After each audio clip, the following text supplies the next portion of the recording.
Hi mga bes, ikwento ko lang yung nangyari sa supplier. Alam niyo yung feeling na akala mo na smooth na lahat tapos biglang may sablay? Grabe bes, ito na siguro yung pinaka-hassle namin transaction sa isang supplier ng t-shirt. So ganito yon, may customer kami na biglang nagdagdag ng 10 shirts sa order niya. At guess what, kukunin niya ito kinabukasan. Siyempre, panic mode kami, kailangan namin na extra stock agad. Buti na lang may nahanap kami supplier na may available shirts. Tiyanong pa namin siya ng maayos. Sure ka bang walang sira tong shirts? Kailangan na kasi namin agad eh. Pwede pakidala agad ngayon? At si seller, super confident. I sis, walang problema yan. 100% good quality and promise. Nag-send pa siya ng pictures at mukha namang okay.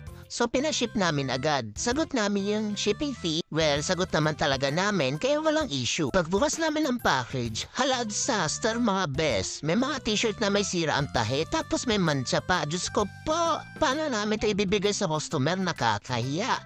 So syempre, kinontak agad namin si seller. Pero bes, di talaga kami handa sa sagot niya. Sabi niya, Maayos lahat ng pinadala po. Baka kayo lang maisu dyan. teka lang sis, kami pa talagang may problema. So, ang sabi namin, ganito na lang, ibabalik na lang namin yung shirt at i-refund mo kami. Honestly, wala kami magagawa sa mga sira na to. Pero bes, ito ang pinaka-nakakagigil na part. Sabi ng seller, kami pa rin daw dapat ang sumagot sa shipping fee pabalik kasi malulugi daw siya. Hello? Sino ba talagang lugi dito? Pero wait, may mas malalapat eh.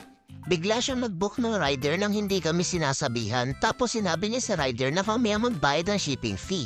So nung dumating si Kuya Rider sa amin, nagulat kami kasi bigla na lang kami siningil.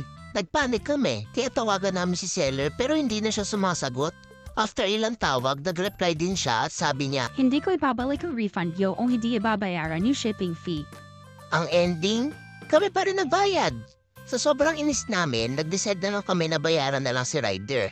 Dinagdagan pa namin ng konti kasi ang tagal niya naghintay, siya pa yung nadamay sa issue. Buti na lang naibalik na ang refund namin pero bes, ang hassle, grabe. Lesson learned mga bes.